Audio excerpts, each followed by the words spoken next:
जय हिंद बच्चों। Teaching tweeters में आप सभी का स्वागत है। तो जो सर्कल चैप्टर में जब हम आगे बढ़ते हैं तो हमारे पास थ्योरम आती है और थ्योरम की स्टेटमेंट क्या है?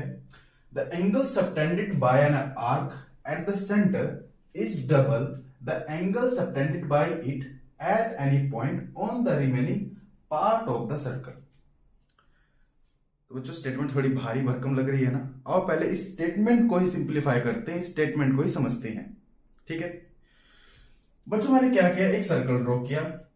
इस सर्कल का मैंने एक सेंटर है और उसको मैंने ओ नाम दिया। क्लियर?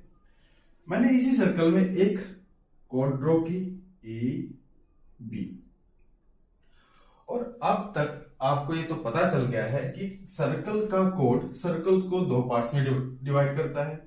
एक होता है माइनर आर्क और एक होता है बच्चों मेजर आर्क। ठीक है, क्लियर है? अब देखो बच्चों, ये थ्योरम क्या कहती है? ये थ्योरम ये कहती है कि जो ए बी आर्क है, ये सेंटर पे जो एंगल बनाएगा, वो एंगल हमेशा डबल होगा। किसके? इस आर्क के द्वारा। ये देखो बच्चों, मैंने अब ये जो एंगल बना है ये माइनर आर्क के द्वारा बना है, और सर्कल में इस माइनर आर्क के अलावा ये मेजर आर्क बचता है। रिमेनिंग पार्ट क्या है? इस माइनर आर्क को छोड़ दे तो जो रिमेनिंग पार्ट है, जो बचा हुआ पार्ट है, वो कौन सा है? मेजर आर्क है। क्लियर है? इस माइनर आर्क ने सेंटर पे एक एंगल बनाया। ये एंगल माइनर आर्क के द्वारा सेंटर पे जो भी एंगल बनाया जाएगा वो हमेशा डबल होगा रिमेनिंग पार्ट पे किसी भी पॉइंट पर इस आर्क के द्वारा बनाए गए एंगल के। जैसे मैं यहां पर कोई भी किसी पॉइंट, इस मेजर आर्क पे एक पॉइंट ले लेता हूं कहीं पर भी। ठीक है, मैं कहीं पर भी एक पॉइंट ले लेता हूं और इस माइनर आर्क के द्वारा इस पॉइंट पर भी एक एंगल बनाया जाएगा। माइनर आर्क के द्वारा इस पॉइंट पर भी एक एंगल बनाया जाएगा। मैंने कहा ये एंगल पी है और ये एंगल क्यू है। सेंटर पे एंगल क्यू बना और जो रिमेनिंग पार्ट था उस पे एंगल पी बना। ये थ्योरम क्या कहती है कि जो एंगल क्यू है is always double of angle P. मतलब सेंटर पे बनाया गया एंगल हमेशा डबल होगा रिमेनिंग पार्ट पे बनाए गए एंगल के। क्लियर है? ठीक है, तो बच्चों आपके दिमाग में एक क्वेश्चन जरूर उठना चाहिए। वो क्या है कि यहां पर तो हमने माइनर आर्क की बात की। किसकी बात की? माइनर आर्क की बात की। वहीं पर अगर मेजर आर्क हो तो मेजर आर्क के लिए बच्चों ये बात सेम है। ठीक है, ये सेंटर है। सिमिलरली बच्चों मैं यही सेम बना रहा हूं। ये ए बी है जो कि कोड है। ए बी कोड ने इस पूरे के पूरे सर्कल को दो पार्ट्स में डिवाइड कर दिया। ये है माइनर आर्क और ये है बच्चों मेजर आर्क। क्या है ये? Major arc. क्लियर है? यहां पर हमने क्या बात की? यहां पर हमने ये बात की कि माइनर आर्क के द्वारा सेंटर पे जो भी एंगल बनाया जाएगा वो हमेशा डबल होगा रिमेनिंग पार्ट पे किसी पॉइंट पे बनाए गए एंगल के। ठीक है, हमने यहां पर माइनर आर्क ली थी, यहां पर हम मेजर आर्क ले लेते हैं। यहां पर हम क्या लेते हैं बच्चों? मेजर आर्क ले लेते हैं। मेजर आर्क, ये बच्चों मेजर आर्क है। मेजर आर्क के द्वारा सेंटर पे जो भी एंगल बनेगा वो किससे डबल होगा? माइनर जो रिमेनिंग पार्ट होगा उसके किसी पॉइंट पे बनाए गए एंगल के। ठीक है, यहां पर बच्चों देखो, यहां पर जो रिमेनिंग पार्ट था वो मेजर आर्क था। यहां पर अब हम आर्क कौन सा कंसीडर कर रहे हैं? हम मेजर आर्क कंसीडर कर रहे हैं। तो इस केस में जो रिमेनिंग पार्ट बचेगा सर्कल का वो माइनर आर्क बचेगा। क्लियर है? तो मेजर आर्क के द्वारा बनाया गया सेंटर पे जो एंगल होगा वो हमेशा डबल होगा रिमेनिंग पार्ट पे किसी पॉइंट पर बनाए गए एंगल के। मतलब अब यहां पर जो रिमेनिंग पार्ट बचा हमारे पास वो कौन सा पार्ट बचा? ये माइनर आर्क। इस माइनर आर्क के किसी भी पॉइंट पर जो एंगल बनेगा वो हमेशा कैसा होगा? वो हमेशा इस एंगल का, सेंटर बनाए गए एंगल का आधा होगा, या फिर हम दूसरी भाषा में कह सकते हैं, पॉजिटिव वे में कह सकते हैं कि सेंटर पे जो भी एंगल बनेगा वो ऑलवेज डबल होगा रिमेनिंग पार्ट पे किसी पॉइंट पे बनाए गए एंगल के। क्लियर है, स्टेटमेंट क्लियर हुई। दोबारा से पढ़ते हैं। The angle subtended bye an arc at the centre is double the angle subtended bye it at any point of remaining part of the circle. Remaining part आपको समझ में आया। अगर हम माइनर आर्क कंसीडर कर रहे हैं तो हमारे रिमेनिंग पार्ट कौन सा हो जाएगा? Major arc. अगर हम मेजर आर्क कंसीडर करके चल रहे हैं तो हमारे पास रिमेनिंग पार्ट कौन सा हो जाएगा? Minor arc. क्लियर है, कोई डाउट नहीं है। तो बच्चों यहां पर केस भी 3 बनते हैं। एक केस क्या है? एक केस जब हमारे पास जब हम माइनर आर्क को कंसीडर करके चलेंगे। दूसरा केस क्या हो सकता है? जब हम बड़े आर्क को कंसीडर करके चले। थर्ड केस क्या बनेगा बच्चों हमारे पास? जब हमारा मेजर आर्क और माइनर आर्क दोनों ही इक्वल हो जाएं। और वो किस केस में हो सकते हैं? जब हम कोड कौन सी ले? जब हम डायमीटर को कोड मानते हैं। बच्चों आपको दोबारा बात ध्यान करनी होगी कि सर्कल का डायमीटर सबसे बड़ा कोड होता है। किसी भी सर्कल का डायमीटर उसी सर्कल का सबसे बड़ा कोड होता है। और डायमीटर क्या करता है? सर्कल को सिंपल सी बात है, 2 आर्क्स में डिवाइड करेगा, बट इक्वल आर्क में डिवाइड करेगा। आधे को हम सेमी सर्कल बोलेंगे। क्या बोलेंगे बच्चों? सेमी सर्कल बोलेंगे। क्या बोलेंगे? सेमी सर्कल बोलेंगे। ये भी क्या है? सेमी सर्कल है। तो जो डायमीटर होता है वो क्या करता है? सर्कल को 2 पार्ट्स में डिवाइड कर देता है। और आधे को, जो हाफ वन होता है, उसको हम क्या बोलते हैं बच्चों? सेमी सर्कल बोलते हैं। क्लियर है। तो यहां पर भी एक बात यहां पर क्या है कि इस कोड के द्वारा सेंटर पे जो एंगल बन रहा है, आप देखो बच्चों, इस कोड के द्वारा जो सेंटर पे एंगल बन रहा है वो कितना है? 180 डिग्री बन रहा है, क्योंकि एक स्ट्रेट लाइन आई है। और इसी के द्वारा रिमेनिंग पार्ट है, जो रिमेनिंग पार्ट है बच्चों, अब देखो, अगर हम इसको मान के चले, इस वाले आर्क को मान के चले, तो रिमेनिंग पार्ट ये हो गया। अगर हम इसको कंसीडर करके चलेंगे, ऊपर वाले को कंसीडर करके चलेंगे, तो हमारे पास रिमेनिंग पार्ट ये हो जाएगा। अब यहाँ पर बच्चों हम कोई सा भी कंसीडर कर सकते हैं। क्यों? क्योंकि दोनों ही केस में दोनों आर्क कैसी होंगी? इक्वल होंगी। डायमीटर क्या करता है? सर्कल को दो इक्वल आर्क्स में डिवाइड कर देता है। तो बच्चों यहां पर क्या कहता है? अगर थ्योरम की बात करें तो थ्योरम क्या कहती है कि इस आर्क के द्वारा सेंटर पे जो एंगल बनेगा वो 180 बन रहा है। ये अगर हम इस आर्क को कंसीडर करके चले, तो मैंने आर्क के इस पॉइंट से और इस पॉइंट से सर्कल को मिलाया, सेंटर को मिलाया, और हमारे पास एक स्ट्रेट लाइन मिली, मैंने कहा 180। और इसी आर्क के द्वारा रिमेनिंग पार्ट पे जो भी एंगल बनेगा, ये एंगल बनेगा, वो हमेशा इस एंगल का आधा होगा। मतलब, या फिर ये कह सकते हैं कि जो सेंटर पे एंगल होगा हमेशा डबल होगा रिमेनिंग पार्ट पे बनाए गए एंगल के। तो बच्चों हमारे पास तीनों केस अब आपको क्लियर हो गई। अब हम इसको वेरीफाई करेंगे। इसको हम क्या करेंगे? इसको वेरीफाई करके आपको दिखाएंगे। और जो इसको वेरीफाई करते हैं और समझते हैं कैसे है ये। क्लियर है। अब देखो बच्चों, मैं क्या करता हूं, इसको वेरीफाई करने के लिए, इसको आगे सोल्व करने के लिए, मैं जो कोड मैंने बनाया था उस कोड को मैं मिटा देता हूं। मिटाने के बाद मैं क्या करता हूं, ये सेंटर O था और ये कोई भी पॉइंट P था बच्चों, ये कोई भी पॉइंट था, ठीक है। रिमेनिंग पार्ट पे कोई पॉइंट था, उस पॉइंट को मैंने P बोला। क्लियर है। मैं क्या करता हूं बच्चों, पॉइंट P को और पॉइंट O को मैं आपस में मिला देता हूं। तो पहला मैंने क्या किया, जो पहला ही स्टेप लिया वो मैंने क्या किया, join point O and P। मैंने क्या किया, पॉइंट O और पॉइंट P को आपस में मिला दिया। ठीक है, क्लियर है। ये तीनों केसेस, इस थ्योरम के 3 केस बनेंगे, वो आपको समझ में आया। अब हम इसको प्रूव करते हैं। थ्योरम को प्रूव करना होता है, अब हम इसको प्रूव करते हैं।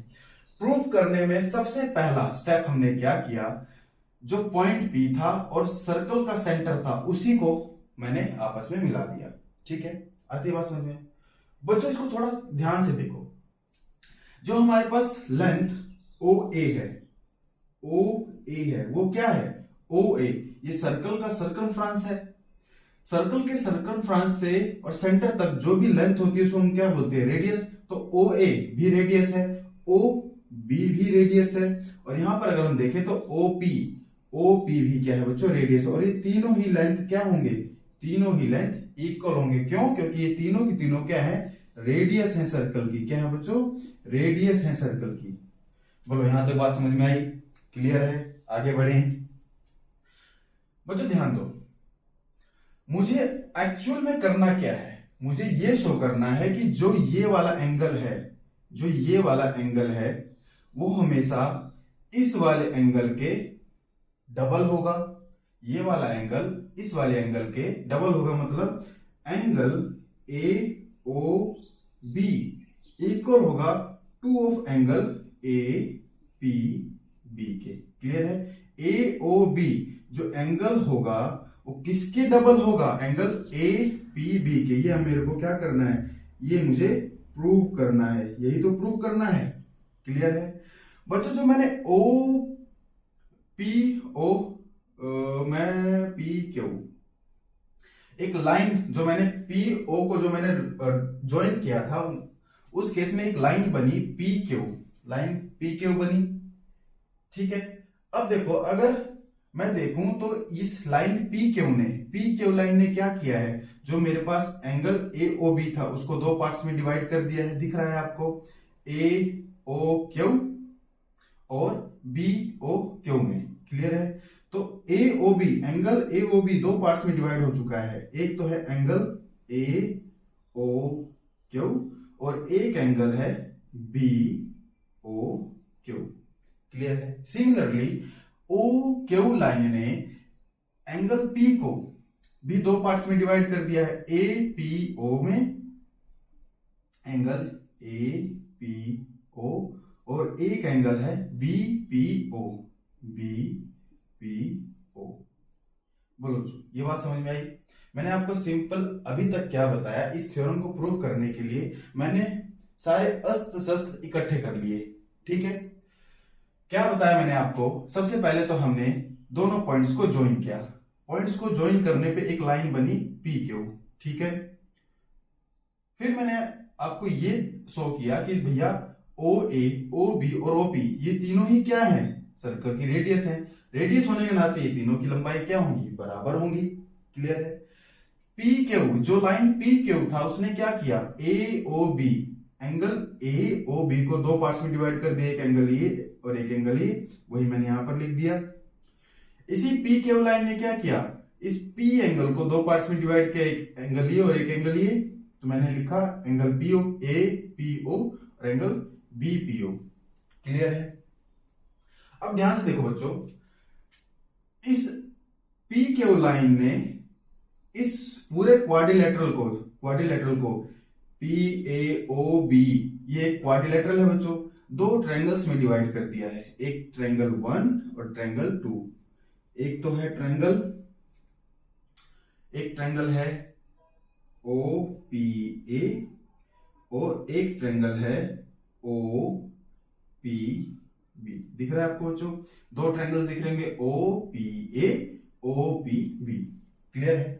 तो देखो इस पी क्यू लाइन ने बहुत से काम कर दिए हमारे। इस पी क्यू लाइन ने इस एंगल्स को भी डिवाइड कर दिया, इस एंगल को भी डिवाइड कर दिया, इस पूरे क्वाड्रिलेटरल को दो ट्रायंगल्स के अंदर डिवाइड कर दिया है। क्लियर है? तो बच्चों इस थ्योरम को प्रूव करने के लिए हम पहले इन दोनों ट्रायंगल्स के हेल्प से इसको प्रूव करेंगे। हम पहले ट्रायंगल ओ पी ए को लेके चलते हैं। ठीक है बच्चों, अब ट्रायंगल, अब ये सारी चीजों को मैं मिटा देता हूं और ध्यान देते हैं ट्रायंगल ओ पी ए पे। ओ पी ए पे हम ध्यान देते हैं। बच्चों ध्यान दो, ट्रायंगल ओ पी ए में अगर मैं देखूं तो ट्रायंगल्स के अंदर एक रूल होता है क्या, कि जो इंटरनल एंगल्स होते हैं वो किसके इक्वल होते हैं, इंटरनल एंगल का जो सम होता है वो एक्सटर्नल एंगल्स के इक्वल होता है। तो ट्रायंगल ओ पी ए में जो एक्सटर्नल एंगल होगा, एंगल क्यू ओ ए ओ क्यू बोल देते हैं, ए ओ क्यू, वो किसके इक्वल होगा बच्चों, angle O P A, angle O P A plus में angle P A O, angle P A O. बोलो यहां पर समझ में आई? सिंपल क्या है, ये एक्सटर्नल एंगल है ट्रायंगल ओपीए का। ओपीए का एक्सटर्नल एंगल कौन सा है? Angle A O Q, A O Q, ये वाला एंगल, ये वाला एंगल, ये वाला एंगल किसके इक्वल होगा? ट्रायंगल के इंटरनल दो एंगल्स के सम के, एंगल पी, एंगल ए के। क्लियर है? आती है बात समझ में? अब हम मैंने आपको पहले ही बता दिया है कि ओ ए इक्वल टू ओपी है। क्यों? क्योंकि ये दोनों ही इस सर्कल की रेडियस है। अगर ये दोनों इक्वल हैं तो ये जो ट्रायंगल हमारे पास है ओपीए ट्रायंगल के दो साइड्स इक्वल हो गए। जब दो साइड इक्वल हो जाते हो तो कैसा ट्रायंगल बन जाता है बच्चों? आइसोस्केलस ट्रायंगल बन जाता है। और आइसोस्केलस ट्रायंगल के अंदर अपोजिट इक्वल साइड के अपोजिट एंगल्स भी कैसे हो जाते हैं? इक्वल हो जाते हैं। मतलब ओपी और ओ इक्वल है तो ओपी के अपोजिट जो ये एंगल होगा ये, और ओ ए के अपोजिट जो एंगल होगा ये दोनों ही एंगल्स कैसे होंगे? इक्वल होंगे। तो बच्चों में ये क्या है? रेडियस है। दोनों ही साइड्स इक्वल होगी। दोनों साइड्स इक्वल होने के नाते ये एक आइसोस्केल ट्रायंगल हो गया। आइसोस्केल ट्रायंगल में क्या होता है? इक्वल साइड के अपोजिट वाले एंगल्स कैसे होते हैं? इक्वल होते हैं। तो एंगल ओ पी ए किसके इक्वल होगा? एंगल ओ ए पी के। ये वाला एंगल इस वाले एंगल के इक्वल हो जाएगा। मतलब यहां पर जो हमने ये लिया था, ये दोनों ही एंगल्स कैसे हैं? इक्वल हैं। आओ बच्चों इधर चलते हैं। तो यहां से क्या आएगा? Angle A O Q equal है एंगल ओ पी ए। अब देखो बच्चों ये दोनों इक्वल है, दोनों ही इक्वल है। इसकी वजह से ये दिख रहा है आपको O P A, angle P और एंगल ए दोनों इक्वल है। तो मैं क्या कर सकता हूं? एंगल पी ए ओ की जगह एंगल ओ पी ए को फिल कर सकता हूं। तो एंगल ओ पी ए यहां से क्या होगा बच्चों? यहां से हो गया 2 angle O P A, angle A O Q. बोलो बच्चों यहां तक आपको बातें समझ में आई? क्लियर है? अब हमने क्या प्रूव कर दिया? हमने ये प्रूव किया कि ये वाला जो एंगल है, ये वाला जो एंगल है वो क्या है? इसके डबल है, इसके डबल है। दिखा ना? ए ओ क्यू डबल है किसके? ओ पी ए के, ओ पी ए के। क्लियर है? अब बच्चों नेक्स्ट सम करते हैं। आधा काम हमारा हो चुका है, आधा काम हमने डन कर लिया। हमने क्या किया है कि इसको इसके डबल प्रूव कर दिया। अब मैं क्या करूंगा? इसको इसके डबल प्रूव करूंगा। और क्या क्या प्रोसेस अपनाऊंगा? सेम प्रोसेस अपनाऊंगा। बहुत ही सिंपल है। आगे देखते हैं। अब ट्रायंगल, अभी तक मैंने ट्रायंगल ये वाला लिया था। कौन सा ट्रायंगल लिया था? ओपीए। अब मैं ट्रायंगल लूंगा O P B, O P B.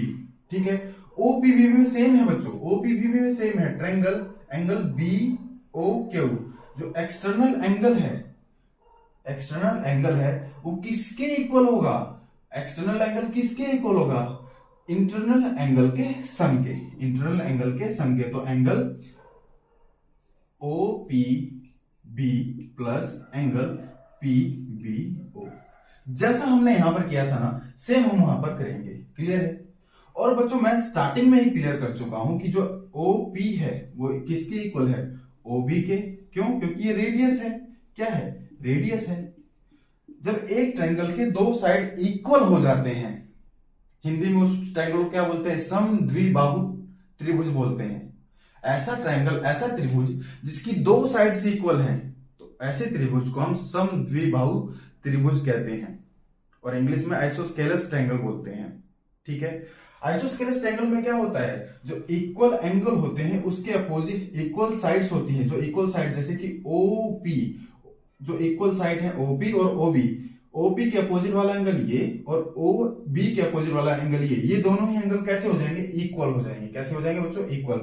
तो angle O P B equal हो जाएगा एंगल ओ बी पी के। क्लियर है? अब बच्चों जब ये दोनों ही एंगल इक्वल है, एंगल पी और बी, एंगल पी और बी इक्वल है, तो मैं यहां पर इसको पुट कर सकता हूं।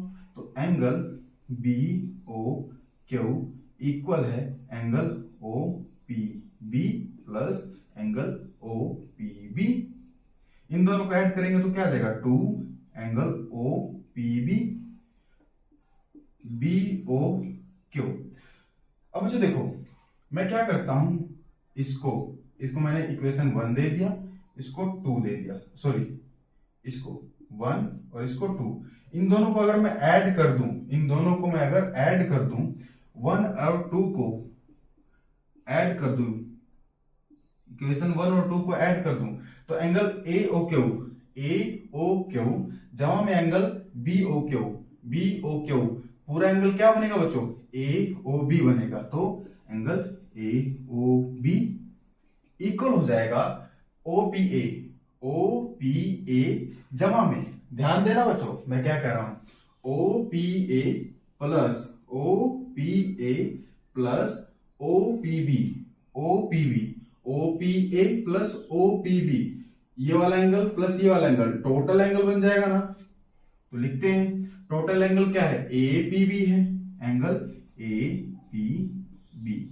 तो देखो बच्चों यहां पर हमने शो कर दिया कि इस आर्क के द्वारा जो सेंटर पे एंगल होगा वो डबल होगा रिमेनिंग पार्ट के किसी पॉइंट पर बनाए गए एंगल का। यहां पर शो किया हमने, जो O क्या है हमारा, O पॉइंट क्या है, सेंटर है, और P पॉइंट क्या है, रिमेनिंग पे हमने जो भी पॉइंट लिया है वहां पर बना गया एंगल है, और जो रिमेनिंग पार्ट पे बना गया एंगल है वो डबल है किसके, सेंटर में बनाए गए एंगल के। सिमिलरली बच्चों हम केस 2 और केस 3 को भी ऐसे ही प्रूव कर सकते हैं। अगर आपको केस 2 और केस 3, केस 2 क्या है, यहां पर हमने माइनर आर्क कंसीडर किया था, केस 2 क्या है, मेजर आर्क, और केस 3 क्या है, जब हमारा कोड क्या हो जाए, डायमीटर बन जाए। डायमीटर केस में जो आर्क होती हैं दोनों ही आर्क इक्वल हो जाती हैं, सेमी सर्कल हो जाती हैं। अगर बच्चों आपको ये समझ में आया और आपको केस 2 और केस 3 ऐसे ही डिटेल्ड में प्रूफ चाहिए तो आप मुझे कमेंट करें, मैं आपको केस 2 और केस 3 दोनों ही प्रूव करके दिखाऊंगा। तो बच्चों आपके कमेंट्स का मुझे इंतजार है। थैंक यू, जय हिंद।